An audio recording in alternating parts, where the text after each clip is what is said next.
Touchdown, back on road. Counting money, man, you know how it goes. Hit the VIP and tell my strike a pose. Hop in mode. Just touchdown, back on road. Counting money, man, you know how it goes. Hit the VIP and tell my to strike a pose. Hop in mode. Yo, this your boy Q Bar, and y'all already know I'm the host of the Barcode Podcast 414, man, and I got another legend from Milwaukee, Wisconsin that pulled up on me, man. And if y'all don't know him, man, it's Kevin Martin, man. This big bro, we go way back, and I appreciate you because you a busy man. Taking the time out your day, man, and pulling up on me, bro. I appreciate that. How you been? Man, first of all, man, I just want to say I appreciate you being here, man. I love what you're doing. I love the platform. I just love the flowers you bring to folks in the city, man. And, you know, you deserve some yourself, man. Like you said, we go way back to when you was practicing layups, bro. Getting your game right. Yeah, all my life. Yep. I appreciate that. But you already know before we get into the show, I got to give you your flowers, man. He went to Milwaukee Hamilton High School. He's class of 97. He's an alumni there. And he went to the University of Wisconsin Whitewater, class of 2002. He's an alumni there. And we can't forget he was a back-to-back conference champ.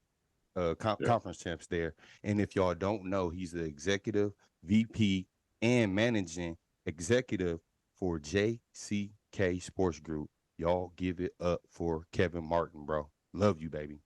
Man, appreciate you. It's all love, Q-Bar. Yeah, Never you and Dallas touchdown with me, man. Yeah, you already know I am. You know I am. And I see you got the product right there, man. What product you got right there, man? Oh, man, that's my man. You know, Jay Ryan, man. Of course, J.R. Moore's Milwaukee's very own. Washington High School. Man, Seton Hall. You know, he was a little bro, man. And he was one of the first kids I helped in the city go private, so to speak, or go 220 or whatever that was. Chapter 220. Yeah. He tapped in with Keith Bearden. Yeah. Shout out to Keith, man. You know that's our dog, man. Yes, sir. Yes, yeah. sir. And speaking of Keith, I have a story. I don't know if you remember. I met you at Blessed Savior, 55th and Villard. You were in the gym. And before you came, I remember Keith saying, like, Quest brother, Kevin gonna come up here. You know what I'm saying? And I remember him introducing me to you. And I just remember seeing you play, bro. And I was like, oh, man, he left-handed. It wasn't too many left-handed players back then, bro. Right. So to see you and just know the history, the work that you put in the city, bro, and what you're doing now, is like, it's an honor that I ever met you, bro. And it's so dope, man, for real. And shout out. And if y'all don't know, this is Remy Martin and Quest's older brother. You know what I'm saying? Everybody know my boy Remy, man, and Quest. So yeah. Big up to them boys. Love my brothers. Yeah. But before we get into the Kevin Martin interview, I want to pick your brain a little bit, because I think you know your basketball. You know what I'm saying? You know your basketball. So start, bench, and cut. Kevin Durant, KG, Dirk Nowitzki. Oh man, it's tough, bro. But I'm a bench KG. I'm gonna start KD, and I'm gonna cut Dirk. Oh, that's tough. That's tough. And you kind of hurt my feelings, because I love Kevin Garnett. That's why I play with a lot of fire and talk shit because of him. Yeah, you do, man. Hey, you and Melvin White. Yeah. Damn, Kev, you cutting my dog, man. Man, I'm just looking at how far the game has developed, and you've seen it, Q. I mean, just the efficiency that KD has, the 3-level scorer he is, man. I mean, it's all about perimeter play, right? So, I mean, maybe I'm going with the popular opinion, but it's a tough one between that KD and KG. I tell you, that wasn't said like. Yeah. Yeah, I feel you on that one. And I'm glad you cleaned it up too. I don't know right now. All right, so next one, I'm gonna go with a younger generation. I say that even though KD's still playing right now, but I'm gonna say a younger generation right here. Shea, De'Aaron Fox, Ja Morant. Start bench cut. Say that first one again. Shea Yep, Alexander yep, yep, yep. Okay, Gilgeous-Alexander. see, Yeah. man, I gotta go with we gonna cut Ja. Mm. Now, why We we cutting gonna Ja? Can I ask you that real quick? man, we gotta cut him because the game of basketball and the business of basketball are two separate entities, and a lot of people don't understand that or grasp it. And I'm purely speaking from the business side. Like I gotta cut him. Okay. I think shot man. Yeah, First we gonna team we All gonna NBA. yeah we gonna keep Shea. We gonna start Shea because We gonna start Shea. Okay. yeah, he up and coming. He's clean. He's everything that the NBA represents right now. Right, the game of basketball. He worked hard. It wasn't given to him, Yeah. so to speak. And Yeah. then we gonna bench buddy. Okay. I like that. I'm not mad at that. I do. I don't know. Did I put the pressure on you a little bit or no? Yeah, it was. It was. I mean, the job thing was a little bit easier because it's recent, right, and all that chatter and stuff, and it's just like, man, ain't no room for that at Yeah, the pro yeah. level. Yeah, I feel that. Now, last one. Now, I like this one. It's 1:13 in Dallas right now, 1:13 p.m. If a zombie apocalypse started in 30 minutes, what's the first thing you doing, Kev? I'm leaving the office and I'm going to get the family. Yeah. And Texas is open carry, so it's in the car. Yeah. Yes, sir. Yes, On some sir. Walking Dead stuff, man. But no, man, thank you for participating in that, bro. I like to do them things to warm everybody up, man. And before we get into Absolutely. the interview. So yeah, man. The first thing I'm gonna ask you, man, I want to know about your upbringing. And the reason why I want to know, because I know that you're older than Remy. Yeah. I mean, you got two younger brothers. Like, is it just y'all three? Like, tell me about your Nah, man. upbringing growing up in Milwaukee. So family of six, man. And I'm originally from Chicago. Okay. Sorry I'm, about that. I'm a project baby. I'd be with us. I apologize. I did say from Milwaukee, Wisconsin. So from Chicago, y'all.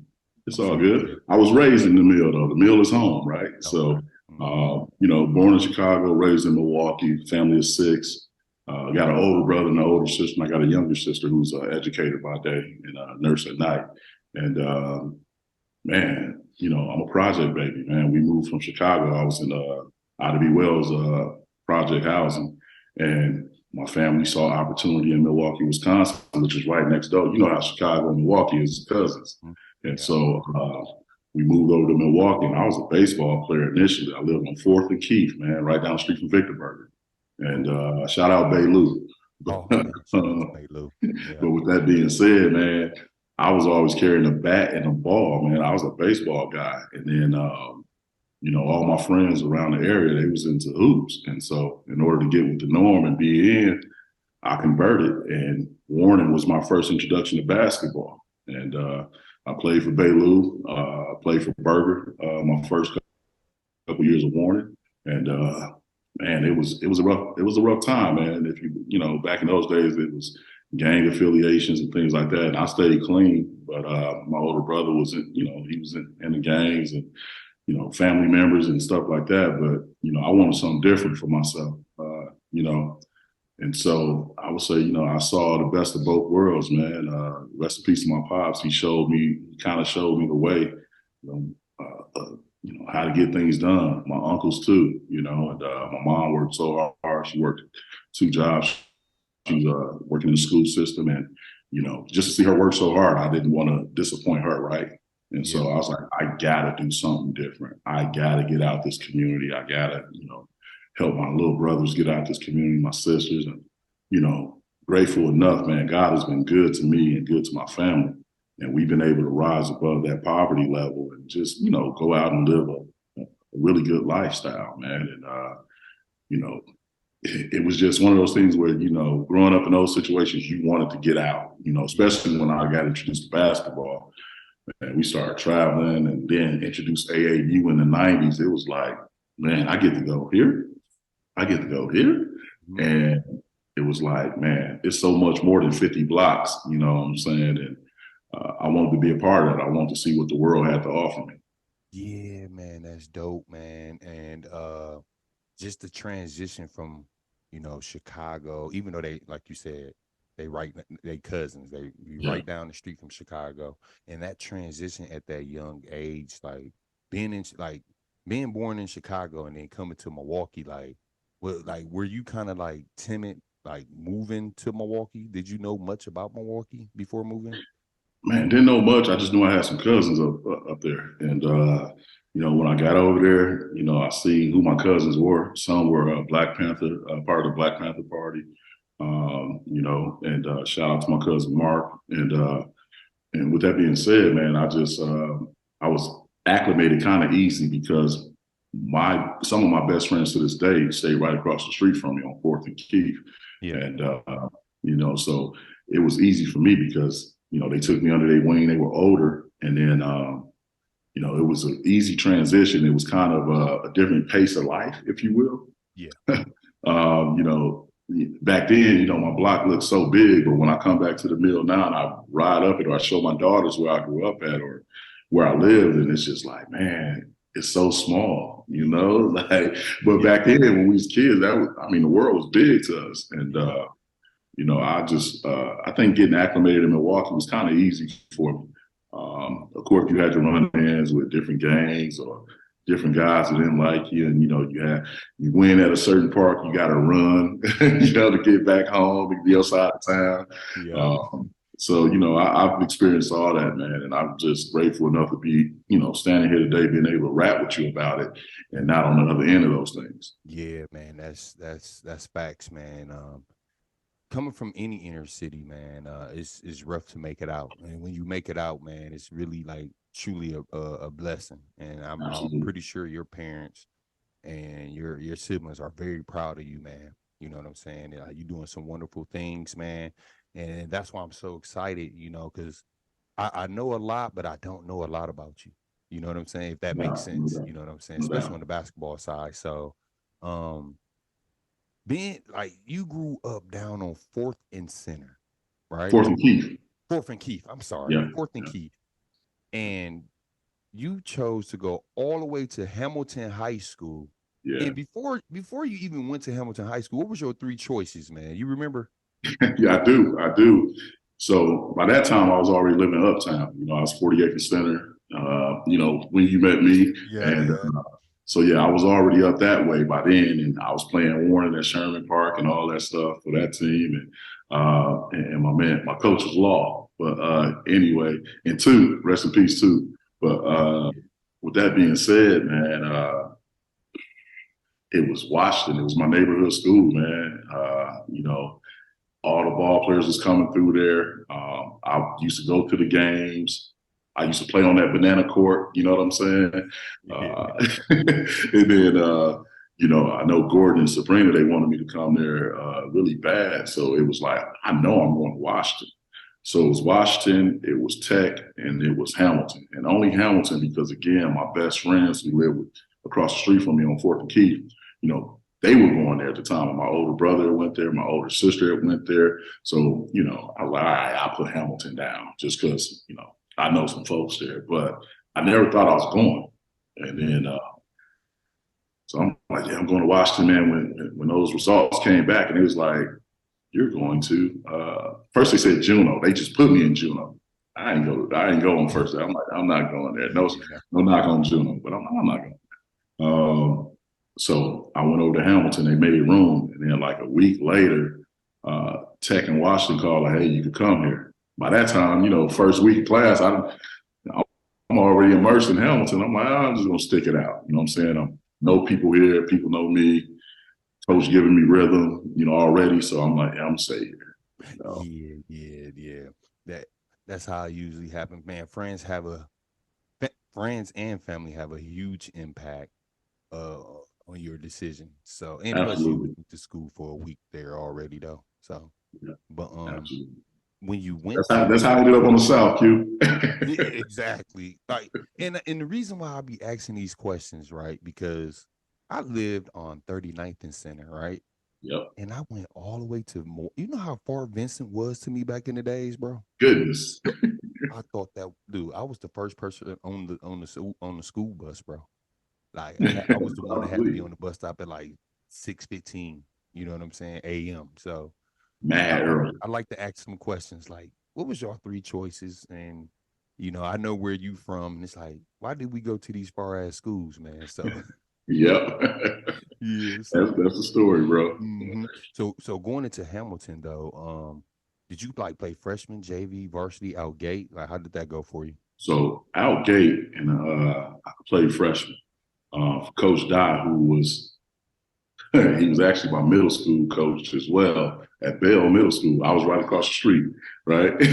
And with that being said, I played freshman. Me and my man Rashad, our 50th and center, Hadley, we really was rocking out on freshman. And JaVale Williams and those guys, we was getting busy. And then got moved up to JV towards the end of the year. And it was a hell of an experience. And it was eye-opening too, because here I am, thinking I'm hot as fish grease, and finding out like there's a hierarchy, Yeah, right? You know what I'm saying? Coach ain't just giving you the keys. Like you get in this modern day society, like it's levels to it. Really, they make it sure like you go through the process. I wasn't 16 or nothing like that, so it's like, man, this lanky 5'8", 10 freshman, yeah, left-handed. Okay, he can score a lot, but what else can he do? Can he think the game? And I wasn't really thinking the game back then, Bar. I was playing, man. I was reacting, and yeah. it was just fun. I loved it, so I would compete. But as I got older and AAU got introduced to me and things like that, things started taking a different type of a turn, and that's when the real transition started to happen. Yeah, yeah, yeah. And AAU team. I kind of skipped past that. I apologize. What AAU team did you play for? So man, it was PAL for me. I played Oh, PAL. yeah. Yeah, yeah. So shout out to my man J.R. Blunt, who's the assistant coach at Iowa State, with my old backcourt mate TJ. Um, JR's father coached me. You know what I'm saying, for PAL. Mr. Blount, man. Yeah, Yes. He a wonderful he a wonderful man, dude, for real, yeah, for real. yeah. We was getting busy too, man. We was getting busy. I also played for the Rebels. I played for Pete and Dale over there. And shout out to them folks at the Running Rebel organization. They impacted my life too. Yeah, yeah. Now, did that kind of hurt? Like, because a lot of people don't know about Warner, right? And Right. Warner is outside, is tough. A lot of the, you know, best talent from Milwaukee plays in that.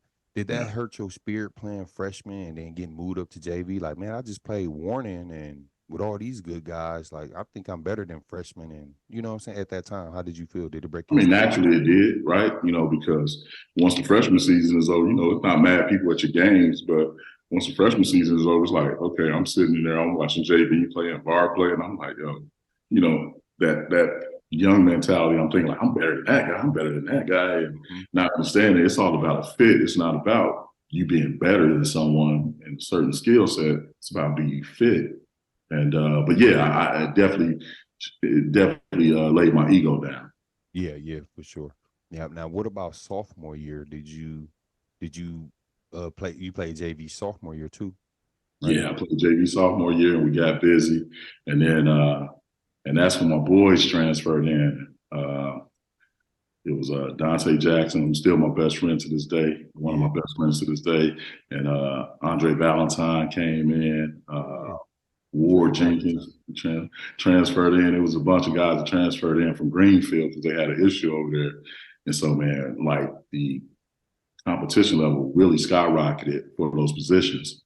I mean, and if you can imagine, Dre Valentine was already like 6'3" at the time as a guard, and he played the point, I played the point, so coach had to move us around a little bit. Tay played the point, so it was a lot of talent on that JV team. Yeah. Rest in peace to my man Sean Williams, TC, Tootie Cousins, but he was something to be dealt with, man. I mean, him, Jack, we had a really good squad, not to mention guys like Mike Kamasa and James Hitchkey, Sean Roby. I mean, the list goes on and on. Like, we was really getting it in on the South Side, Q-Bar. Yeah. I see. I see. And not to mention, bro, you played in one of the best eras like I debate with people right now. Like people always say my era. I'm like, are y'all crazy? Like Right. your era, because you class of 97. So that Right. means you played against Jose, James Wright, well, Yep. Rob Yanders. Yep. Who was at Washington? Was it who uh, was there? so Marlon Grice, it My, was man, it was Dre Hicks, and then Ferran Hunt, I believe, Adrian Diaz, man, Rob Jackson was there. He was a young boy though. yeah. Um, man, they was. I mean, it's very debatable that which era. I mean, is I guess different strokes for different folks, but man, Mike Wilkes was that king. Him and Kono and Pappy and those guys, man. I mean, Tech had Ray. I forget his last Ray Perrine and a few Oh, guys, man. It yeah. was tough to beat, man. Pulaski had Waylon White, Big Thurm, and big 7-foot white dude, man, named Keller, I believe. And then, babe, you had Coach Jones' son, Matt Jones, Matt and some Jones. hitters over there. Man, the city was rocking. You feel what I'm saying now, bro? You Yeah, played in it, so yeah, I get it. You being humble, I know you, but it's some OG cats before your time where I'm like, nah, I think yeah, the 90s, like yeah. 90, 94, 95, 96, like that era right there was different. Like I It was was able way to different. not watch all in high school, but I was able to, some open gyms, parks, stuff like Right, that. And I'm like, man, right. these dudes is amazing, man. Like, what the heck is going on? Now, what year did you ever get a chance to play with Shiny Mac? With the Actually, good I hair. did It was Quinny Shiny Mac's Milwaukee. my dog, and I was gonna speak on that too. Him and Duran Rainey and those guys, man. Shawnee Mack had no area code on the court, bro.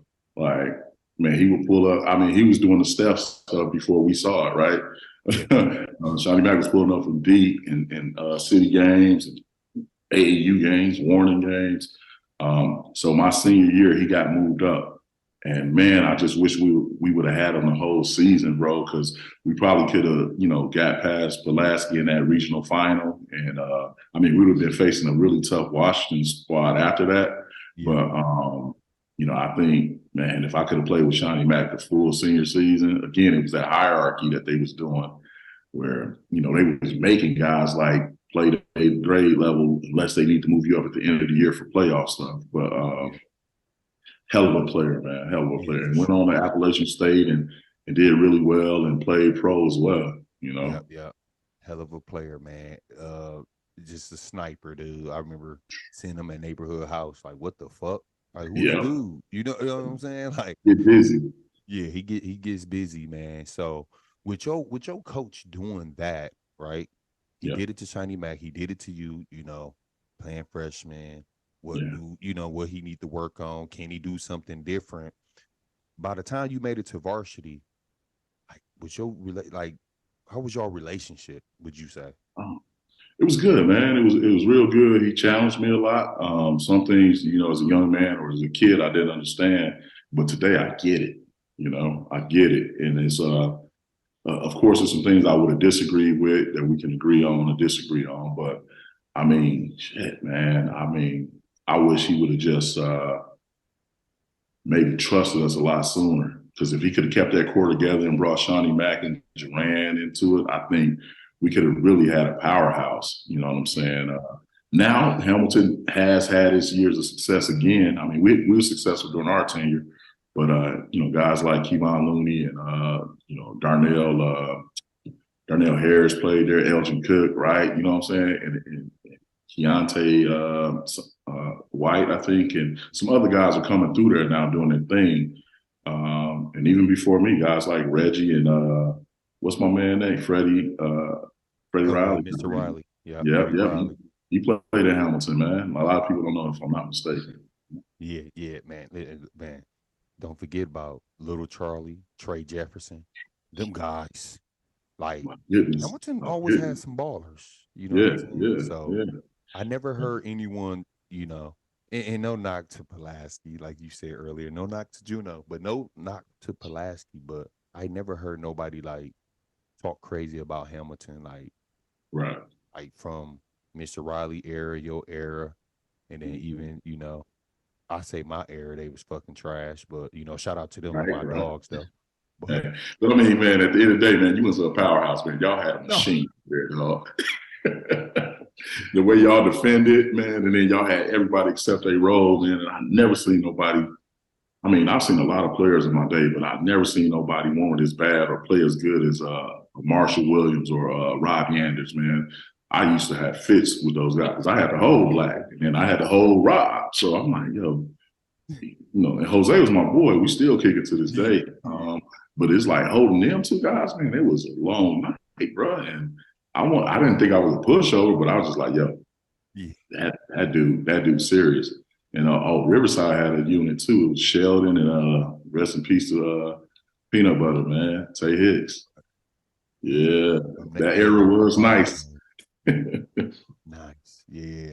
And that's funny you bring that up. I'm glad you brought it up because I was about to say, like, dude, your junior year when you was on varsity, that was 96, right? Your junior Yep, year. yep. 96 junior year. You playing and y'all hearing it from me. He playing in the best era to me. So y'all can, I don't know, give me backlash for it. But Mhm. junior year, you play varsity, bro. 96, one of the best Yep. eras. A lot of great players around that time. And it's your first year on varsity, man. And you just told us a little snippet about you holding Black and Jose and Rob Yanders. Yeah. And I know Vincent was the powerhouse, but were there anybody else like in the conference that you had to play against that was just like, oh shit, I gotta come with it. You know what I'm saying? Yeah. Yeah. Riverside always pushed us. They had one of my good friends to this day, Day Damon Garrett. You know what I'm saying? So they had him and Peanut Butter in that backcourt, and then they had Shell in the middle. It was crazy because Shell was out. We didn't have a lot of true bigs. You know what I'm saying? We had guys 6'5", and back then, coach make you a center. You know what I'm saying? But Remind me. man, but they played tough. Man, they came into our house, and it was a dog fight. We go to their place, it'd be a dog fight. King, oh my goodness, man. Like watching Mike Wilkes play, bro. Sometimes I used to get stuck holding Kono, and I'm just watching Mike. Like, how you get to where you want to get to? You know what I'm saying? But so those schools like King and Riverside definitely gave us some trouble. Marshall was always a dog fight, but we had their number. Yeah. They had some good players too, man. They had some good players in their era. Yeah, yeah, for sure they did, man. And like I said, man, I just really just overall just when I talk about all the errors, much as possible and bring up the players, man, it's really like enjoying to hear the stories. You know what I'm saying? Because of course I got my era. I played, Draylon and Yeah, Bree and Torrey Johnson now. yeah, But to hear y'all, 'cause we watched y'all. You know what I'm saying? So absolutely. people be want to hear these stories, like So, and back to Hamilton though. Yeah, So I like to bring this up too, big bro, because everybody think it was peaches and cream when we was at Vincent. You know what I'm saying? And we were very, very segregated outside of basketball. Like I was the only person like kicking it with everybody. How was it for your for you at Hamilton? I know you said it was a lot of your boys, but how were y'all like off the court, man? man. Actually, we got along great, man. I'm still lifelong friends with some of those guys I mentioned earlier, like Mike Kamasa, man, Luke Hoffman, man. We still keep in touch, through the social media things. And me and Mike got each other's number. And when I come back to Milwaukee, we try to reconnect. I want to say that Hamilton helped me diversify my background, right? Coming from a predominantly Black community, going to school on the South Side, I had to integrate. And it had its ups, it had its downs, but I'm grateful for the experience because it put me in a room full of people that didn't look like me. Even in this corporate space, where I've been at before, like I would go in rooms and I'd be the only guy there, and I was cool with that though because I was comfortable in my skin, and I say Hamilton definitely prepared me for that, and exposed me to new ways of thinking, new cultures. You know what I'm saying? And I'm just grateful for it. Yeah, yeah, man. And I'm glad you brought that up because, and I'm glad I went through it at an early age. See, going to Vincent, of course, for me, a lot of Black folks there.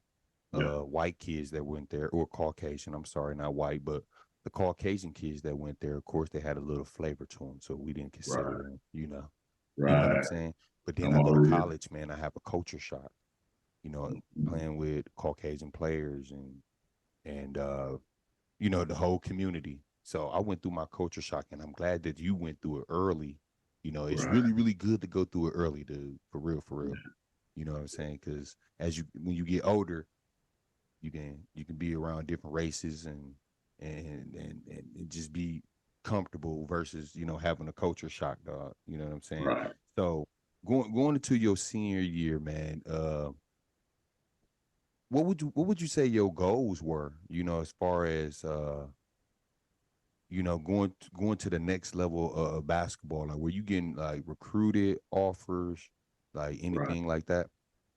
Absolutely. So, man, that junior year was magnificent for me, man. Like that transition that summer, I got invited out to Future Stars, which I don't know if that's still around these days, but Van Coleman had invited me out to Future Stars. And then my, one of my teammates, Mike Kamasa, his younger brother, Kyle Kamasa, uh, had got invited too. So we headed up to Davenport, Iowa, and we worked out and we played, and that's where I met my guy to this day, Ricky Davis. Him and Dean Oliver was up there, and back then, it's about Street and Smith. You look on that list and try to find, it wasn't no internet to go look at these rankings, right?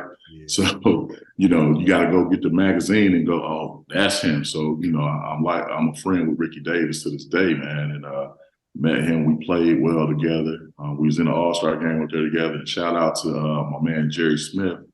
His uncle coached me out there at Future Stars, and he was like, "Yo, kid, where you go to school at?" And I was like, "Hamilton." And he was like, "Okay." And then, strangely enough, he started working at Hamilton that senior year as a security guard or something to that effect. But I think I say that to say that he really gave me a lot of confidence. He was like, "Man, if you could do this against guys like Dean Oliver, Ricky Davis." And it's something about that Milwaukee mentality or that basketball, that skill set. Like, we could take our game to any coast, any region, and we're going to hold our own, or we're going to leave the court. The cat's going to be asking, "Hey, man, who was that guy?" You know what I'm saying? It's just something about us. We got that in our DNA. And after Future Stars, it just lit up. Then I got invited out to the Sports Illustrated camp in Bloomington, Illinois, me and Dante Jackson, where we went and competed in front of over 100 Division I coaches and things like that. And that's when it really got real to me. Steve Lapis started calling me cribs, sending stuff by from Villanova at the time. Yeah. Mike, I think it was Mike Wright or something like that. He was the assistant coach at Kansas under Roy at the time, and he was sending stuff coming to watch me. And Scott Drew stayed on my mom and line, and on coach line. And he was at Valpo at that time. Now he's at Baylor, right? Yeah. But back then he was recruiting, and I had a lot of mid majors and D2s that were hitting me up, and it was an interesting time for me. So going into that senior year, to answer your question, I was like, "Yo, man, we need to make it to state. Everybody want to make the state, right? We're like, let's make it to state. Let's win the city conference. Let's make it to state." And I wanted to be ranked. You know what I'm saying, in the country. And that never happened, but it gave me something to shoot for. And so, that was my biggest thing. Like, I want to see my name in Street and Smiths on the Slam magazine and all that. But with that being said, it's just so much talent out there in the world, man. And back then, you couldn't just upload highlights and get rankings and pay for rankings and things like that. So I think that senior year, we had all made a plan. Okay, everybody got their notoriety, everybody getting letters and interest. Now let's put this all together. And we went out there, man, and I'll tell you right now, man, we had one chance to beat Pulaski, who was big. They had a big front line, big front court. And, we were smaller, and our biggest guy was 6'5", and their front line was like 6'11", 6'9", and 6'5". And Big Thurn was like 6'5" and like 300 pounds, like tractor trailer. And it takes Brelo to tell you about Big Thurn. But with that being said, man, we lost to them on the last second play at home, man. Coach Jones had drew up a play Dante Jackson, who's now Coach Jackson, threw the lob from out of bounds to me, man, and I went up, and I got Thurn grabbing me. I got Waylon White defending me at the rim, and I'm trying to ram the thing, and it just slipped out my hands, Q-Bar, and that's how I ended my senior season. Tough. It was tough, bro. It's tough, man. I still wake up in cold sweats about that. Man, tell me about it. Now, at least you were playing, right? I tore my ACL senior year. I only played 4 games. So, tough.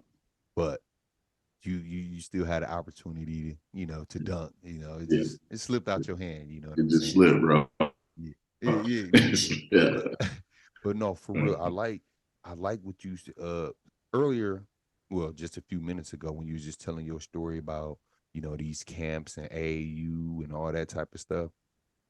That reminded me of like the situation that I was in, and what I mean by that is, I feel like I wouldn't, and not saying that you wasn't, but I feel like I wasn't getting noticed being at Vincent. I feel like when I went to camps and AAU, that's how the recruitment start. You feel that's how you was getting your recruitment and offers because of AAU? It is.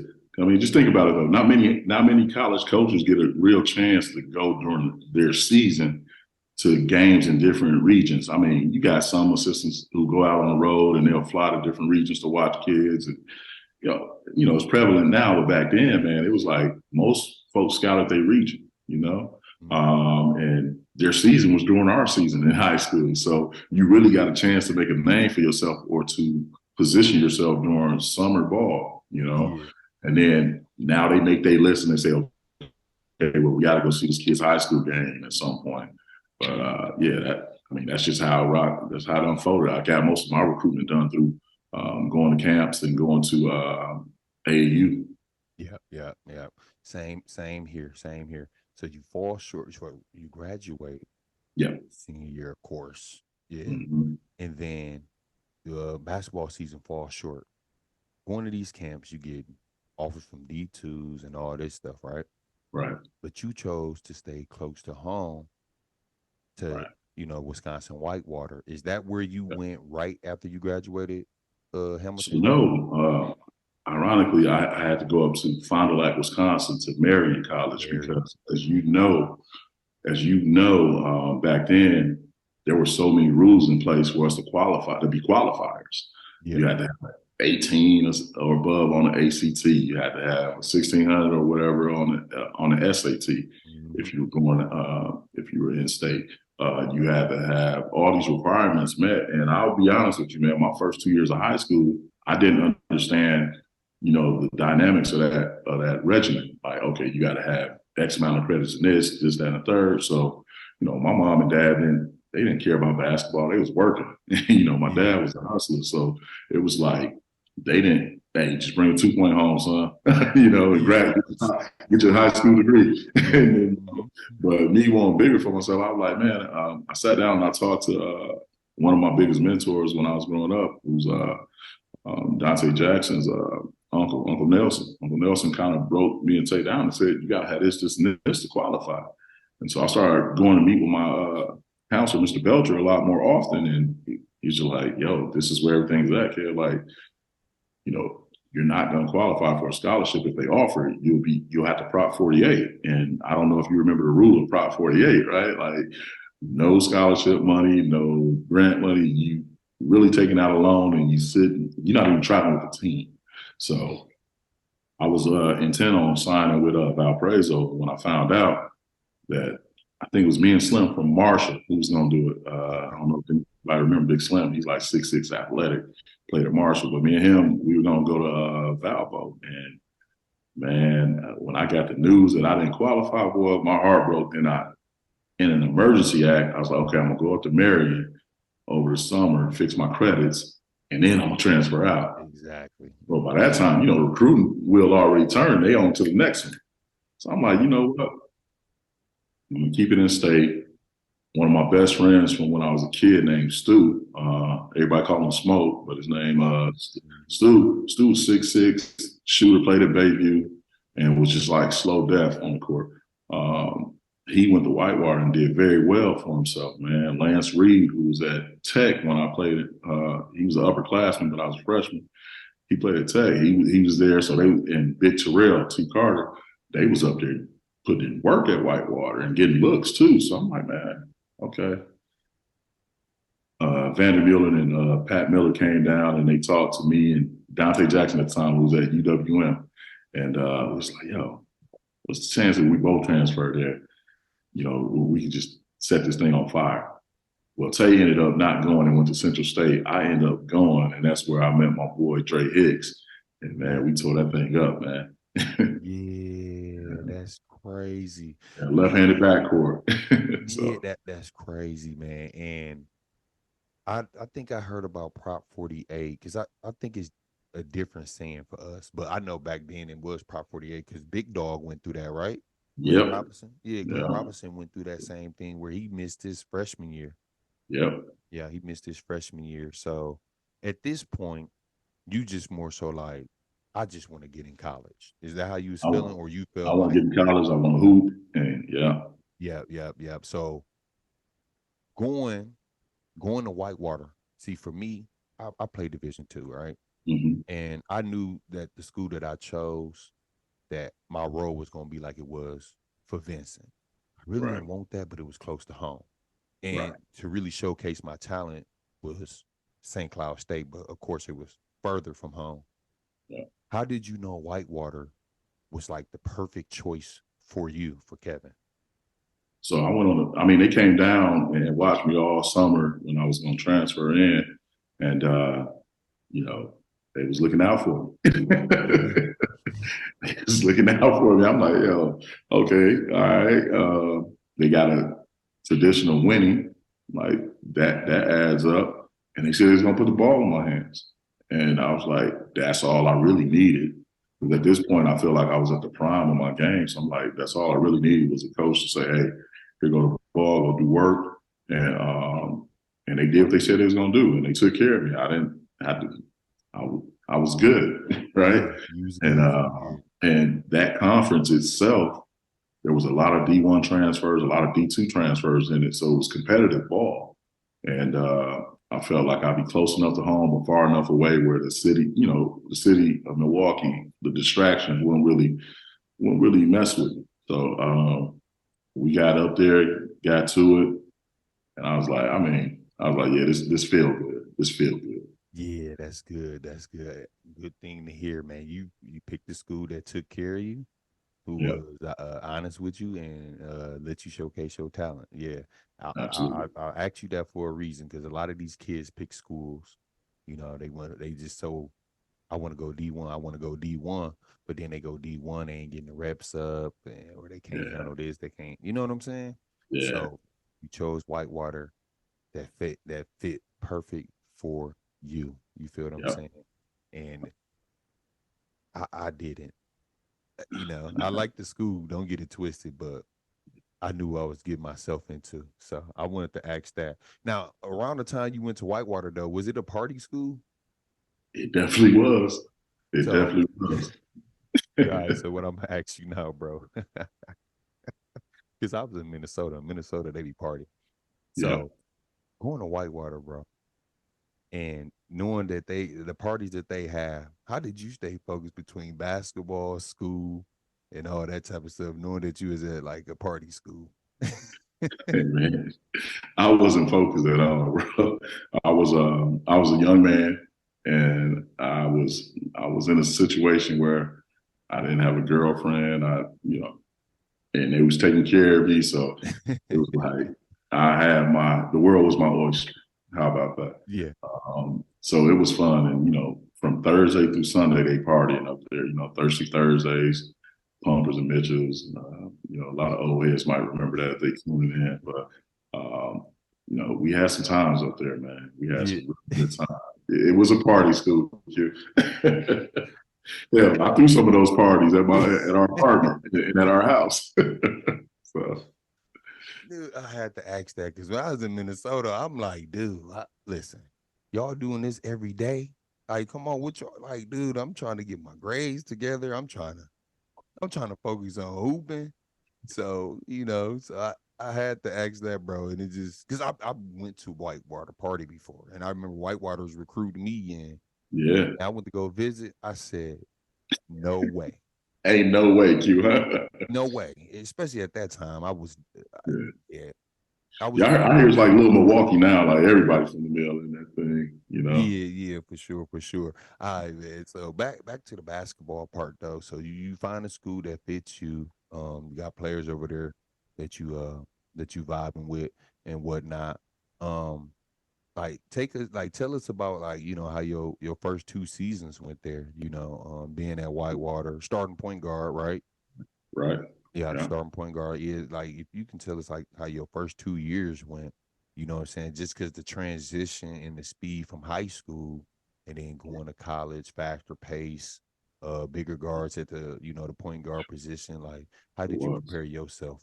Like, but So that speed. I mean that seniors, I mean, that season before I left off college, man, that's when I really started getting into the weights. I'm like, okay, I got to get my body stronger. I got to resist injury because I have bony ankles. And I'm like, man, I was athletic. I mean, I don't look like I was skinny now, but I was skinny then, bro. And it was, it really took me to sit down with guys like Mike Wilkes and Kono at the time, because them was my neighborhood guys and my Boys and Girls Club friends. So me, Mike, Dante Jackson, we all be at the YMCA, man, lifting weights, bro, trying to get stronger and better and faster. And I took that with me to college because when I got there, I noticed that, in fact, they got guards from Rhinelander, Wisconsin, and all these different places. And these dudes strong, bro. They corn fed. I'm trying to cross over and I'm bumping to them. I'm backing up, like, okay, yeah. So, hit the weights real hard. Try to get strength, try to eat, but my metabolism was so high that I couldn't even put on weight. But I got stronger, I got faster, and then I started thinking the game a lot more too. The first 2 seasons, I played with guards like Jerron Perry, who's my shooter. He graduated from King High School some years before me, and he was a neighborhood guy in the Sherman area. And if anybody know anything about Jerron Perry, man, he had a flamethrower. He Yeah. could hit from anywhere distance, and he could shoot. And so I had guys like him kind of showing me the ropes, me and Dre Hicks the ropes, and then T.J. Otzelberger, who's the head coach at Iowa State right now. He came in and he had hurt himself. He hurt his Achilles, so he was out. We had Jake Walter, who's a basketball guy from Tulsa East. He was strong. So I really like started thinking the game and started working on my body. And that helped me in the first 2 seasons because we would go up against some pretty strong Platteville teams who was known for winning the conference. Yeah. Stout and Stevens Point was pretty decent, and a lot of schools. UW Oshkosh was decent. And with all that being said, the first season was a shocker for me because, that's when I'm like, usually you got that city mentality. You like, man, this white boy can't hold me. You know what I'm saying? I don't mean to mix race in it, but that was the mentality then. Like, he can't hold me. He's from Oxnard, Wisconsin, or wherever, or, De Pere. He can't hold me. And, man, these dudes just as good. And they working on their game. And so that was a shock for me. And then I just started, we was balling. We got in the rhythm. We won 20 games every season I was there, 20 plus games every season I was there. And, we balled out. And the second season, now it was my keys, and then we had Aubrey Lewis Byers who came in. You know anything about Aubrey Lewis Byers? He's from that Janesville area. He was a phenom. He was supposed to go to Purdue or a bunch of other D1s too, but had illegal issues. So he came to Whitewater. And we got this thing we used to say about Whitewater.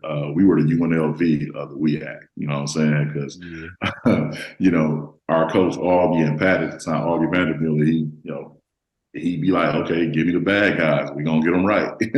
Or give me the dogs. We're going to get them right. Yeah. And so we came in there and, that second year, we had a hell of a year, man. And I think even guys behind us carried that thing up the flagpole even more, like Coach Gio. I think, he's coaching out at Mass of Milwaukee, Wisconsin, right? Ye- is it Riley. Yeah, yeah, yeah. is it yeah, Yeah, the girls team, he coaches the girls, but man, guys like him came behind us. Melvin, Big Mel came behind us who played at Riverside, man. Yeah, we had some guys coming in from the city right behind us. But those first 2 years, man, me and Dre Hicks and Day Day and Craig, we got busy up there, man. Along with Aubrey, we had a unit, bro. We had a yeah, unit. yeah, for sure, for sure. And I remember when like I know it's a little bit later, but when like Miles and like Pre them went to Whitewater, they Yeah, would play Wisconsin non-conference. Did y'all play? Like, did they keep that tradition? Was that tradition? I mean, was that game still there when you so played? we started that. We Yeah, started okay. that. Y'all started They, that. I think they carried it up, and man, it was a hell of a time. Yeah, when y'all played Wisconsin, who was on that team? 97? Oh, Uh, 98. Was it 98 year? 98. I think we played against Freddie and them, and it was more like, was it scrimmage? Man, don't get me to telling fibs. I gotta go back and man, we talking about over 20 years ago. I know, I man. can't remember what I ate last week. I know, man. It'd be so rough. Like, man, Yeah, I be asking yeah. people questions for like Man, no, 20 Miles years them. ago. Yeah, Miles them may have started that though. I'm thinking they may have started that because Oh, when we would do things, it would be more scrimmages than anything. You know, okay. yeah, yeah. Yeah. Now we did play some D2s and beat up on them and things like that, but the UW games, Wisconsin Badgers, no, we only scrimmage. Okay. Yeah. And then when you say back to back, that was your junior and senior year, right? At Whitewater, right? Mhm. Okay. So y'all was back to back conference champs, man. Tell us like how that made you feel. You know what I'm saying? Being back to back, because that's tough, man. Yeah, I don't care what nobody say. Being the conference champ is very, very tough.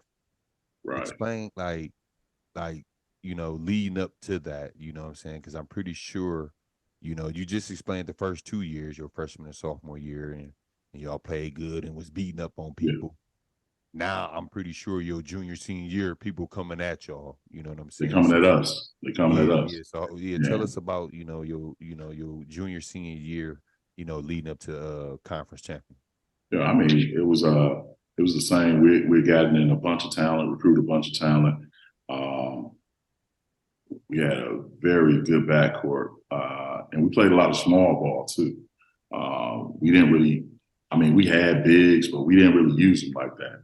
Yeah. It was more like four guards, you know what I'm saying, and then Aubrey. And so, we definitely outran teams. We kept the pressure on them from 94 feet.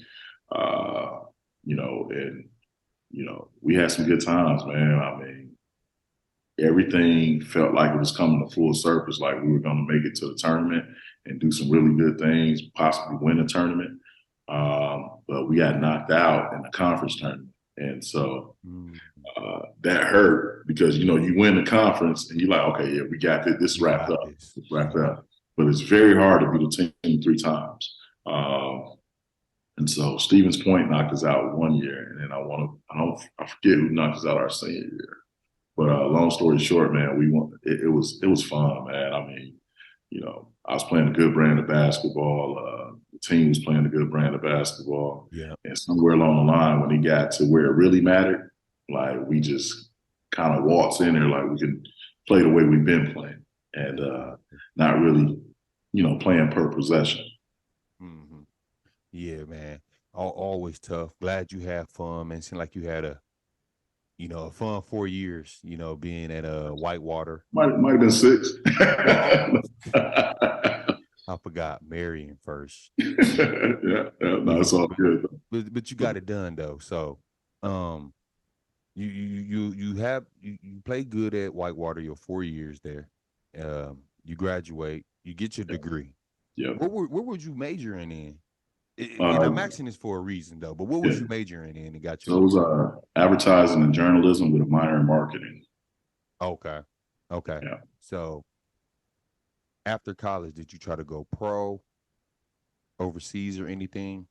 absolutely. Had some workouts. Um, had a stint doing a little tour in Japan and Asia, and it felt good, but it still wasn't hitting home. And Yeah. so ultimately what I ended up doing was after that, I came back to Milwaukee, and then I was working as an entrepreneur doing club promotions, basically. Okay. Advertising and marketing was my degree. So I'm bouncing between Minnesota, Illinois, Iowa, uh, Milwaukee, Michigan. We're doing all these parties through Heavenly Hill Distillers. And if anybody knows anything about the liquor industry, they carried all the brands for like all the brandies, all the Tennessees, all the Jacks, the Cokes, the Hypnotics, the Remy. So I had the Hypnotic account and the Remy Red account, and it was my job to increase market share through that Midwest region. Okay. And I had fun doing it, right? I was throwing parties in college, and started throwing parties on a higher scale on a nightlife level. And outside of that, I was volunteering my time helping coach AAU teams with my man John Ragland too. So we was giving back our time to the community that way. And I was taking guys to elite camps using my relationships I gained with through basketball. Guys like Bree, Bracquise Kareem, Dwight Bikes. A lot of people don't know that I had, and Deontay Garrett. Like, I was taking these guys up to elite camps in Iowa State back then. And, so that was kind of my introduction to, hey, you know what? This AAU volunteer stuff is cool, but you might want to look at, representing guys. And that's when I got introduced to that level of it. That's why I asked you, what was your degree? You know what I'm saying? And what you represent guys is so dope, especially because you a good guy. You was in the basketball world, and I'm pretty sure that, you didn't put basketball in your rearview mirror, but of course, like, the actual plan slowed down, so you giving back. So that once that happened, did you have to go take some more classes to be an agent? Right. So, I mean, and this is the biggest myth, right? Everyone thinks when you become an agent that, oh, you must be an attorney or something to that effect. And that's the biggest myth. You just have to have a degree. You have to be have a good business acumen, and you got to understand the collective bargaining agreement. You got to be really good with relationships. And prior to doing that, I was already working in the corporate space, so I was learning some of those best practices, right? Learning how to set expectations, forecast goals, close business, and network. And so I merely adopted the principles I got through corporate and just started spinning that off as I became an agent. Now, I did get a mentor, Okay. So I didn't take any classes, but I did get a mentor. And that mentor treated me well, groomed me, and ultimately I was able to land with an agency. And I was still working in corporate, though. Don't get me wrong. I won't quit my day job, right? Yeah, exactly. But mashed potatoes is good, but it's better with gravy on it. So what I ended up doing was still working corporate. By this time, I was in Time Warner, working on the marketing and sales side, and I was my first client out of Milwaukee, or my first client initially was Tyree Petty. Remember that guy? Yeah, that's my bro. I talked to him. Yeah, I A still lot of talk to people him. don't know this. Tyree was my first client, man. So Yeah. you learn something new every day, right? You see what I'm Yeah. saying? So, Yeah. My first female client was Shauna Nicholson. She's a DJ for the Bucks now. And, we was working our butt off, man, trying to get Tyree a job and things like that. And then J.R. Morris, my protege, came along, my little bro, started working with him. He was already playing, though, but, started working with him. And Deshaun Curtis, I believe. Yeah, Deshaun Curtis was training my guys in Milwaukee over at the Powell Center. at the PAL Center. Yeah. Now, was it a slow start? Because I know from a lot of basketball players that I talk to, uh, they always tell me like they agent like it's always good for agents to have a good relationship with these teams. And with you just starting off, was it kind of like tough to build the relationships? I mean, it was tough. It was tough because nobody knew me, right? Yeah. And so I had to put myself out there, and I had to be an extrovert. And if anybody knows me, they know that I'm an introvert, extrovert. I'm quiet. I'm really to myself. I'm not really the one making noise. I'm in the cut. But if I know you, we can make noise. Yeah. So I had to step outside of my norm and really put myself out there to bridge these relationships so that I can help guys. I took Gio to camp when he was finished at Whitewater to try to get him on, and he played a little pro ball, a little semi-pro ball as well.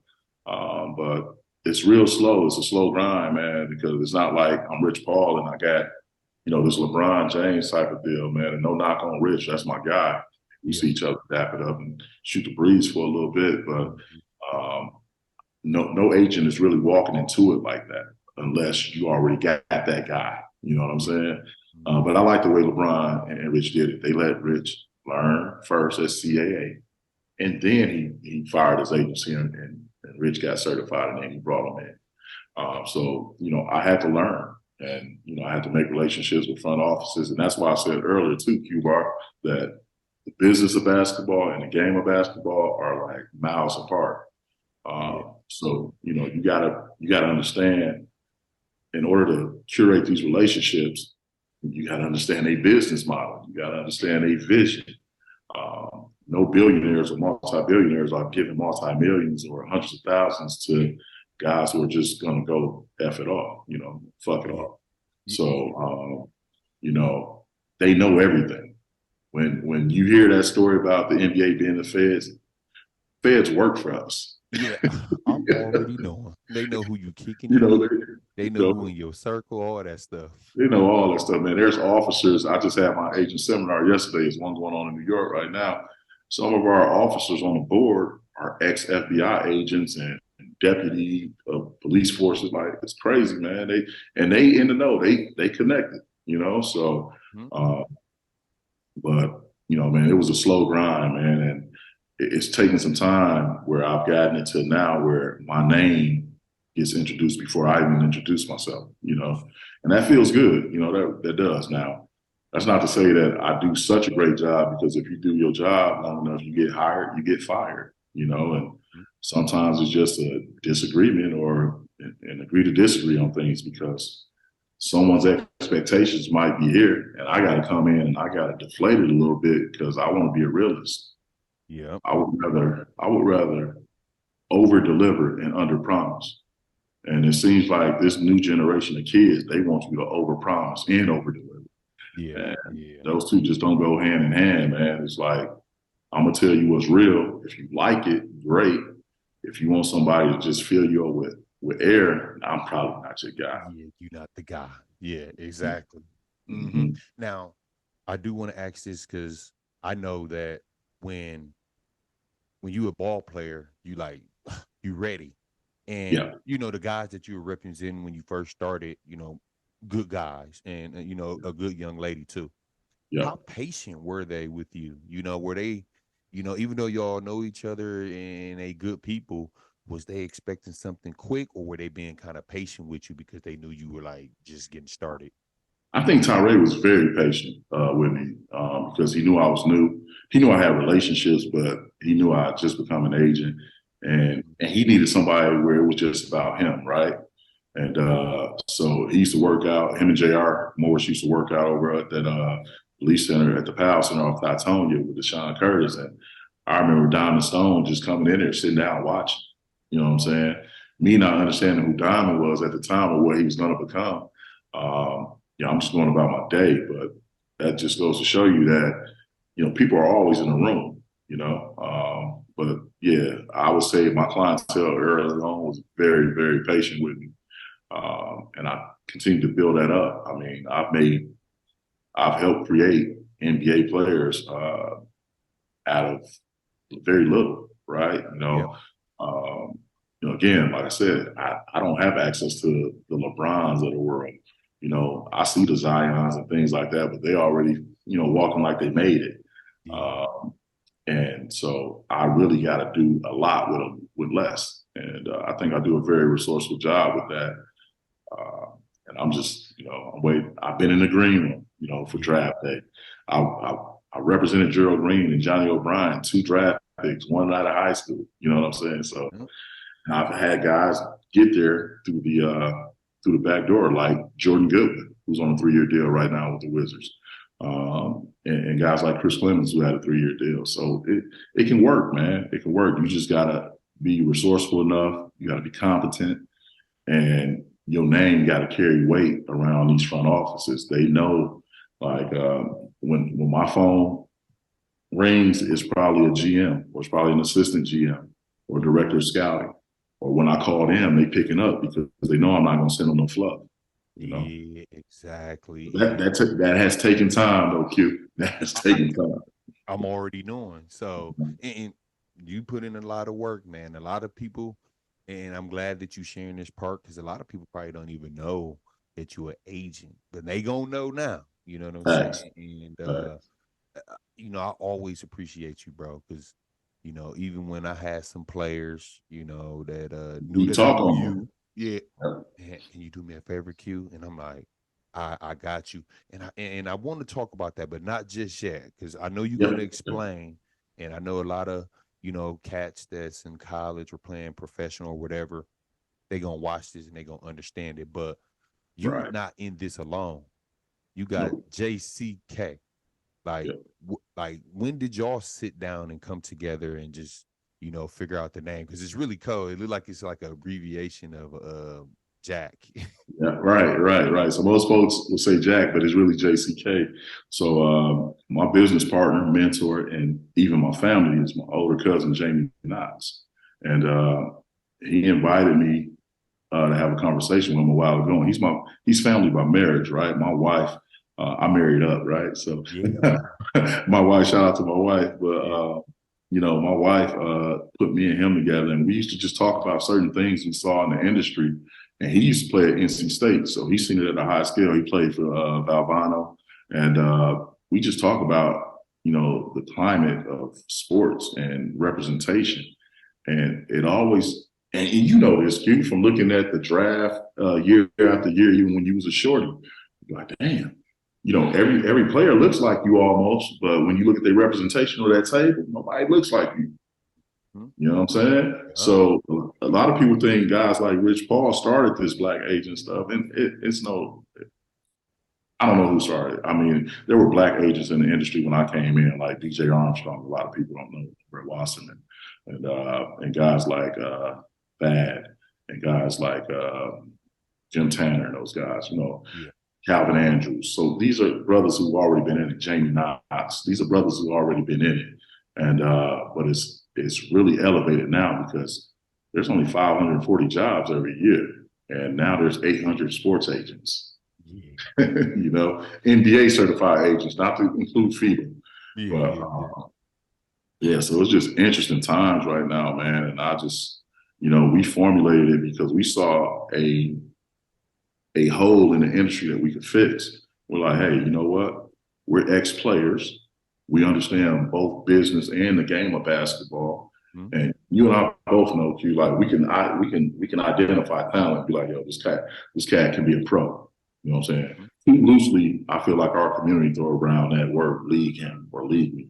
Yeah. Like everybody ain't NBA. You know what I'm saying? I Even some agree guys in the NBA, they ain't NBA, but they there. I'm with you on that. So they NBA. But with that being said, man, we just saw a hole in the industry that we felt we could plug in and tap in on, and that's really like, you know, second round guys, fringe guys who don't get prioritization to their career. Like, yo, we can do something about those guys. We can make those guys relevant. You know what I'm saying? Because if you look at most of the NBA, the players that last the longest or have the most tenure are guys that have been undrafted or gone in the second round. You know, a lot of lottery guys do not make it. And yeah, and that comes with that elevated sense of entitlement that they have. You know, like they don't have to work for it, or it's just going to be given to them. And That ain't the case. Yeah, those first 3 or 4 years might be given to you, but after that, you out the door. You out the door. You better try to get You out that the max door. contract, man. You better work hard. Yep, yep. So that's how we formulated. We saw a hole in the industry, and was like, yo, we could plug into there and really tap into those type of guys who might not get the visibility that they deserve to get, and we'll help them get it. And so that's where we formulated this at, and we're like, I came in as just an agent, and now, 7 years later, I'm VP and executive managing director of the basketball ops division. So it's like, man, it can work for you. You just got to get out there and get it. And I just want to take this time to talk to your platform. Yes. If you are interested in becoming an agent or working in the basketball world as a professional of any capacity, holla at Q-Bar and holla at myself. I'm going to get y'all plugged in with some information, and we're going to talk. Yeah. Yeah, man. That's dope. And like a few years ago, somebody told me, like, Q, I think you would be a real good agent, man. You can talk your butt off. I'm like, you think so? Like, I don't know. Maybe I'll give you a call, Kev. I don't know. Hey, I got you, Q. I got you. But hey, bro, you got to explain this though. And it ain't like I'm frustrated or anything, but and I'm a cool dude. I help anybody. I get a lot of players, young players, ask me about overseas. Now, I never played overseas basketball, but Right. I know a lot of people that did. Right. So can you explain to them how tough it is going to college, missing 1, 2, 3 years, and then trying to go like overseas? Can you explain like how tough that is? Right. Now, is it even possible? It's possible, but you're probably going to start off in a dungeon somewhere. Yeah. I'm not going to throw any particular country out there because I don't want to lose relationships or come off crazy. Yeah. But be careful, bro, just go ahead and get a job, man. If you're going to take 3 years off from the game, it's a what have you done for me lately world. That's what this industry is. What have you done lately? Yeah. It's even hard for guys who get injured and take a season off to get back to where they need to get to. It ain't easy. If it was easy, everybody would be doing it, man. Yeah. And I'll tell you, quite frankly, guys have the biggest misconception of what playing overseas takes. You interview a lot of guys, man, who've gone through the fire. And I will never speak on it, but I know what those guys make or have started out making. And to the rest of the universe, it looks like they just living on cloud nine. But I know, they taking jobs that they don't necessarily want to take sometimes just to be relevant and say that they're a pro basketball player. And sometimes it's best to just, go into training, go get a corporate job or be an entrepreneur or take up a trade, because this ain't for everybody, man. And I tell my guys all the time, we're going to take the stairs. There's no elevator to success. We're going to take the stairs. Now, where I'm at, I can send an elevator down for some folks. Yeah. But, for players, bro, you're going to have to, when you come in, depending on your resume, one or two things going to happen. You're going to take a job that's less than what you thought it was going to be monetarily, or you're not going to take it, and that's that. But people got this misconception that when they turn pro and they go overseas, that they automatically making 6 figures. No, sir. No, sir. You got to start from the bottom, right? You got to start from the bottom. Now, you might play in a very healthy league and you might make $5K a month. That's good for an incoming. Yeah. That's good for an incoming rookie. Yeah. It's great, actually. Yeah. I've had some incoming rookies make 8, depending on the country they go to. But, I really hope one day we can do a seminar up in Milwaukee, kind of like my man Freddie Owens them did back in the day for coaches.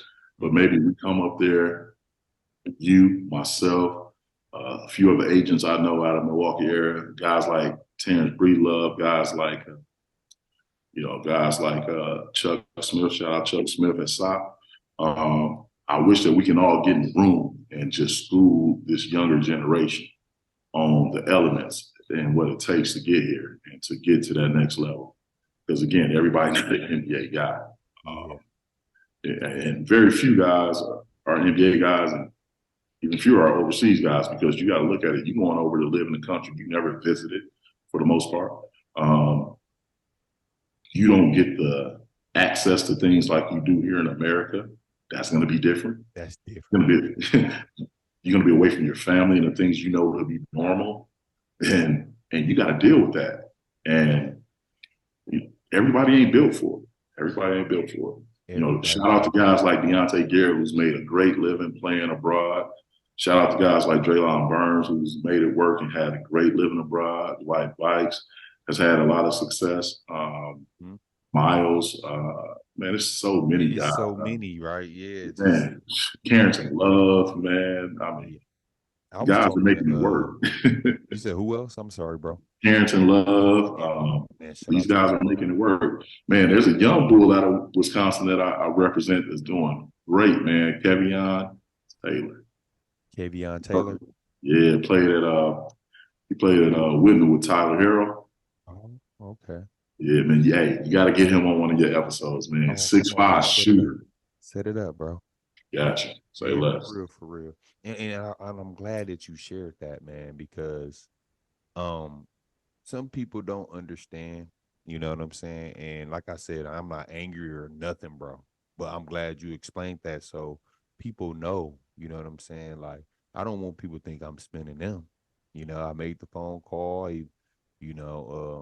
but for multiple, players and stuff. So, but I am honored that you guys coming to me, a guy who never played overseas. I don't know what's going on. You know what I'm saying? I just hear all the stories. You know what I'm saying? So I'm gonna keep it a buck for your platform too, and for the guys who might be tuning in. A lot of you guys probably hit Q-Bar up and was like, "Yo, man, hook me up. I want to go overseas." And Q's called me on those. Yeah. And I've looked at the names, and I've called Q back and said, "Yo, man, it ain't gonna work. It ain't gonna work." I'm saying, or hey, this guy got a chance. Let's watch him a little bit more. He has reached out on y'all behalf. Yeah, I have. I'm telling you. So, and I do want to ask this too, bro. So, of course, Corey Lucius. That's like fam. That's little bro. You know what I'm saying? And yeah, so he was going overseas. He told me this story. He when he was overseas, I guess he must have had like 17 points, about 5 rebounds, 6 assists. Now, the team like wanted to send him home or something, and I guess they must have called the agent and said he played bad. The agent called Corey, and Corey like, "Dude, I just had 17, boom, boom, boom, boom." Sent them the box score and everything. Have you ever went through a situation like that where you feel like someone you representing, the team wants him out, and they just trying to like lie to get rid of him or something? Absolutely. Sometimes it's just about a fit. Like, you don't fit the culture of what we're doing here. You had a good game, and this ain't about Corey's situation. Maybe the guy got a good game, but does the coach or the GM really see that he can sustain that level of play throughout the season based on his activity or his body or anything he got going on? So they take all that into account, just like they do in the league. Like, okay, yeah, you had a good game, but we don't see you sustaining this level of play throughout 40 more games. So it could be a situation like that, or it could be a situation where they just don't like you. Yeah. Because, and this is what Americans confuse a lot of times, where they feel like, okay, I'm just getting the bag and I'm out. Like, no, man, when you go to these different countries, it's very disrespectful if you don't hang around and chill with the players, the local players or the fans after the games or after practice. You can't be that American that goes over the water, takes their money, and then go right to your room and play fucking Fortnite.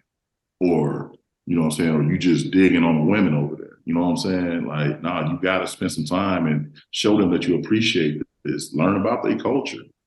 That's how you make a good resume. That's how you get longevity playing abroad. You can't just go over there and do practice. And most guys, they show up 15 minutes before practice. Man, come on, Q. Yeah, you can't do that, bro. As a pro basketball player, you need to at least be there 2 hours early if you got access to the gym. If not, as early as you can be. Get warmed up. Show them that you're a pro. You know what I'm saying? stay after practice, work with the younger team, getting shots up, things like they want to see that type of stuff. That's how you get that good rapport. And now the team don't want to send you home because it's like, yo, he's good for our team, he's good for our culture. And so you young folks out there, man, don't just be going overseas, taking a job and not understanding your responsibility as a pro. Yeah, that's facts, bro. And And everything. that's not on Corey. Like his situation could have been totally different because I've had teams, no matter what the guy did, they just didn't like him. Oh yeah, yeah. Oh. Now, do that kind of mess up like you and that team relationship to a certain degree? Because that's like you're the entrepreneur, you representing that player. Do that kind of mess up like the relationship with them to you? It can, but in this business, you can't be thin-skinned. So you gotta either one, offer them an alternative. Hey, well, you don't like this, I got XYZ for you. We'll plug him in there and bring up, and we'll work out a situation. And this is where your agent is very important. You got to be resourceful enough and have relationships and leverage where if you got a guy going through a situation, you can move him to a different situation that's a better fit in season. Where that guy ain't got to come home because, it flattens the ego when that guy got to come home and everybody like, dude, why are you here? Yeah, oh my. Why? Yeah, man. And I'll tell you right now, man, a lot of guys ain't gonna tell you the truth out of there. Sometimes they get caught, drunk driving and hit a car or something. Sometimes they can drop dirty piss, you know what I'm saying? And I'll be honest, man, in Europe and in Asia, man, they don't look at marijuana like we look at it here in the States, man. They look at that as like, oh man, that's the devil's lettuce over there. Like, don't do it. Like, you're on drugs. Oh, Lord. Yeah, you get banned from FIBA, man, for 2 years messing around with that. Yeah, man. I heard, like I told you, bro, I heard a lot of fucking stories about being overseas, man. And I don't even know if you heard this recently, dude. And I don't think it was like nothing crazy or nothing, but just a little bit off topic, but not too far off. But Riley LeChance, he retired, right? Riley LeChance went to Vanderbilt. He went to Brookfield Central. Yeah, went to Vanderbilt, played in the G League. Yeah. He said, I can't do the overseas life. He's 27 years old, bro. He just, and you explaining how overseas is, and he just like, you know what? I'm retiring. I'm about to just focus on my career. You feel what I'm saying? So just hearing these stories. But even when you said the story earlier, though, like, shit, I would have been perfect for overseas. Believe it or not, I was a gym rat. I work hard. Very coachable. I listen. I probably would have survived over there, man. No, you would have, Q, because here's the deal. A lot of mid-major D1 guys and D2 guys and D3 guys, they have a longer career in Europe because you got to think about it. Most high-level D1 schools, you coming from having great facilities. You come from having great recovery, you know what I'm saying, after practice and all that. Your stipends are on time, and now you got to go to Europe, and the biggest thing in recovery you're going to get is 2 bags of ice and some overweight man massaging you. That's your recovery. Yeah. and then they, on top of that, they're going to tell you 5 times in the same week, oh, you get paid tomorrow. Oh, you get paid tomorrow. Oh, no, we'll have the money tomorrow for you, bro. And in America, we're very used to when your employer says that, hey, you get paid every 2 weeks, you get paid every 2 weeks. 2 weeks, yeah. Man, 2 weeks late in Europe is on time, bro. Oh, wow. See, I was going to ask that. A lot of players complain about getting paid late. So we just so spoiled in America. We think it's late, but it's really on time, right? It's really on time, man. I mean, one thing we ain't going to play about is our money. And so with that being said, man, some guys got to, that's why we get literacy courses. That's why we help guys out and pair them with financial advisors. That's why we try to get them into other things so that, they depending on that money to be paid by the team, but we also put language in the contracts too to hold the team accountable. So some agents just making the kids sign a contract, okay, go to this team, they got you off the board. No, we doing our due diligence. I know what teams are habitually offending or late with money. So I'm putting language in there to protect my guy instead of saying 30 days, because now you give them a chance to roll it over every month. I'm going to say 15 days late, and we need our LLC and all the money you owe us, our letter of clearance. And and we moving to a new team. They don't want to hear that. So I try to protect my guys who play internationally with that type of language. Wow. Yeah, see, man, shout out to my bro, Kevin Martin, bro. Great agent. How many players do you are you representing right now? So me personally, directly, and you got to remember, I got 8 other agents working under me. Mm, okay. Or for me, sorry, not under me, for me, with me. Okay. Yeah. So me personally, I directly represent 20 guys. Wow. Yeah. So how are you able to juggle that with the family? Like you a married man with kids, you a Yep. father, you Yep. know what I'm saying? Yeah. You My and girls are in sports, they in dance and drill. Like, yeah. before I got on with you, that's why I call it drill, is just confirmed because I was working my 9-year-old out at the gym, and C Okay. Love was like, "Yeah." Karen was on the phone with me too, telling her like, "Get to work." Yeah. And then, so man, it's a juggling act because my day never stops.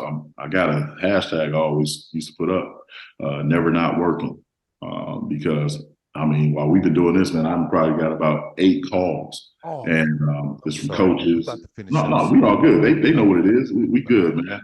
This is my time. But Yeah, okay. with that being said, though, I make sure I reach out to guys every week, and you got to know your personnel. I know some guys who just want this to be a business transaction, and then I represent other guys who want this to be more of a consultative approach. They want Big Bro to be involved. You know what I'm saying?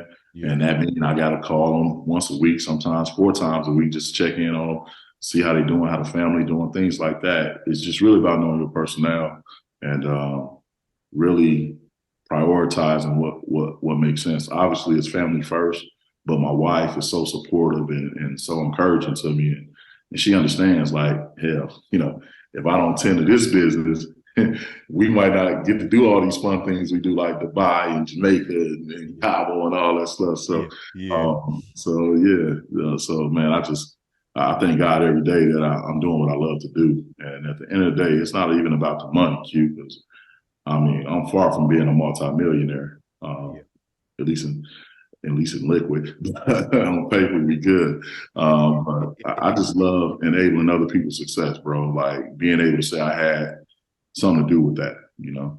Yeah, for sure, man. Like I said, you doing a wonderful job, man. And you started from the bottom and look, Yes, sir. I mean, you still about to climb the ladder, like you said, keep Absolutely. walking up them stairs, and you got an elevator to send up and down. So, Yep. man, Absolutely. keep doing your thing, man. And like I got 2 more questions, man, and I'm gonna let you go, bro. You know what I'm saying? Because I know you're a busy man.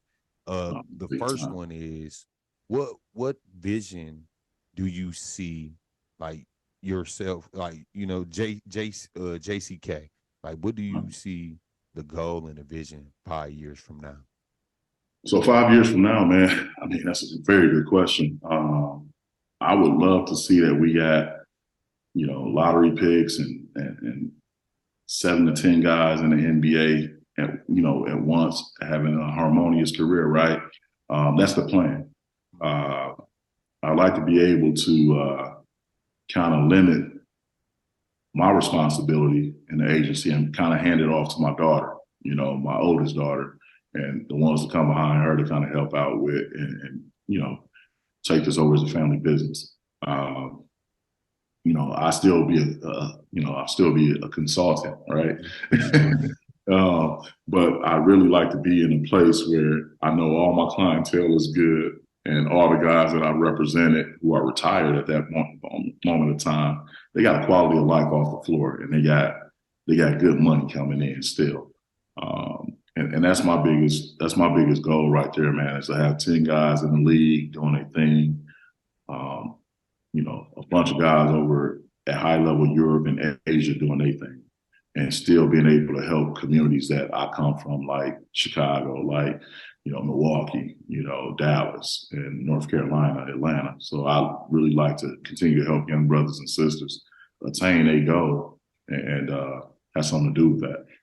Yeah, man, I like that. That sounds beautiful. And I lied to you, bro. I got 2 more questions. Okay. You get 5 more. You get 10 more, Q. This us. No, but I do want to ask this though, because I know in the off season, or not even the off seasons, because I want to say, correct me if I'm wrong. I remember Corey calling me, and I think he said that you called him to work out some pros before. Like Oh yeah. how often do that happens for you? Like how often do you want your, the players that you represent in the gym working out? Oh man. So right now, are we talking 2:30? So we're going through the pre-draft process right now. We got over 8 players doing the pre-draft process. I got Van Baker Jr. I got Jalen Forbes from Tulane. I got Kevin Cross Jr. from Tulane. Raquandis Mitchell from University of Kansas City, Missouri, that just transferred to Penn State, and I have Seneca Knight also, and we got Nelly Cummins. I mean, we getting busy, man. So my guys are actually going through the pre-draft process right now, and guys who are just getting home, like C Love and Kevion Taylor, and guys who just finished their G League seasons. Guys should still, take a week or 2 off, decompress, go kick it, and let's get to work. So, I mean, I got contacts all around the globe where, if I got a client that's visiting or out in Phoenix, I'm gonna call somebody, hey man, I need him to put hands on you. If I got a guy in Milwaukee, I'm gonna say, hey, yo, K. Lou, I need you to put hands on this guy. And sometimes I send guys all around the globe, man, to different facilities to work out during the pre-draft process. And then when they're in their off season, guys who are already experienced, I may plug them with my man, Monte Gordon up there in North Dakota. I'm like, yo, I need you. You know what I'm saying? To put hands on, because he's great at what he does, right? Great. And his West name too, bro. He live in Arizona now, right? He told me he was gonna move to Arizona. He did, yeah. He here. You made it happen. Oh, that's my dog right there, man. He's doing his thing. But go ahead. He used to live here, bro, in Dallas. Yeah, I plugged him in the situation down here when he was here, man, and he made it work, bro. I mean, we didn't know what was gonna happen. He made it work. He was a coach with the G League team out here, and that's when Corey was down here, and I had Corey working out, for the Legends and for. Yeah, that's my dog, man. Even though I didn't represent Corey, that was my dog. I'm always going to look out for anybody I can from the city. Yeah, for sure. Mm-hmm. Yeah, so, I had to ask that, bro. I ain't going to lie. Now, this is the last one for real, for real. Thank you, though. But the last one, man, what advice can you give, our younger generation right now? Because me and you are from 2 different eras, right? Where we taking our elders grocery bags to the car, opening the door, how you doing, ma'am, holding the door, respecting our elders. But now our younger generation, not everyone, but they still in cars, they going baseline, they going through red lights, they shooting, killing, and robbing our old. What advice can you give these younger kids, bro? Man, the only thing I tell you, man, is that if you don't respect yourself, it's going to be hard to respect anybody else. And only guys like that or kids like that who don't respect themselves are going to put themselves in that type of situation. We don't own none of the blocks we claim that we rep. We don't have no type of ownership, yet we want to claim that it's ours. And I feel like the younger generation needs to understand the value of like working. Not necessarily a job, but working on themselves, working on their mental health, working on their health, their body, and don't be so fast to grow up. You know what I'm saying? Get involved with community activities, or I know it's very limited resources in our communities now. Like when we grew up, we had Warning, we had POW, we had all these different things. We had to run the Rebels, and some of those things still exist. I think that they really just need to get involved and have some respect for themselves, because at the end of the day, like you and I, when we went out to the world, we knew that we carried our mom's or our dad's name with us, and we didn't want that to come back blemished. You know what I'm saying? Now, going baseline and all that stuff, it was dangerous, but we probably did baseline a 2 down Sherman, but it wasn't crazy like, but it wasn't like they doing now, right? The kid boy culture, right? It wasn't that type of party for us, because I love living. And I never wanted to play with my life like that. So the only thing I would tell them, man, get involved, get a mentor. Identify something that you're good at, make it your passion, and I mean, work your ass off, and try to find a mentor in that industry that you can pair with. And a mentor ain't somebody that got to be there every day. I'm saying you might talk to them once a month, or once a month, once a week, anything like that. I would definitely tell them tap in, with a mentor and try to elevate themselves out of their situation, because that's what guys like myself and you did. You know what I'm saying? We weren't born with silver spoons in our mouth. We ate with our hands, and we made it happen. And we still not where we want to be just yet, but we're working on it. We're working on it. Yeah. Working on it Each day, every Yep. week, every month, every year. Get better every day. So, man, I appreciate you so much, bro. And y'all have it. This is Kevin Martin right here, y'all. He from Chicago, but he got Milwaukee. He got I'm Milwaukee all day. Milwaukee. You know what I'm saying? Yeah. I appreciate you, bro, for coming to the No doubt. Barcode Podcast 414. I seen you looking at your phone.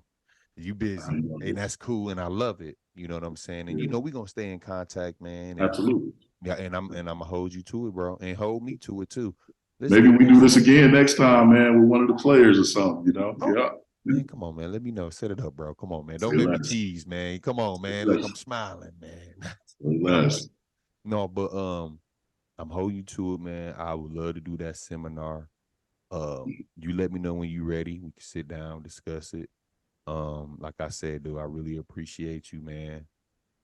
Taking time out, coming to the Barcode Podcast 414, bro. I love you, and you know that, man. Thank you Likewise, so much. brother. Before we leave, y'all, make sure y'all tune in, like, comment, and subscribe. And I'm going to have I said Jack. Oh, my God, that JCK, man. I'm going to have Kevin Martin and JCK. I'm going to have a link in the descriptions, man. So make sure y'all come correct now, all right? Yes. If y'all watch this, come correct, all right? And don't forget, set the bar and stick to the code, man. Me and Kev out, man. I love you, bro. Love you.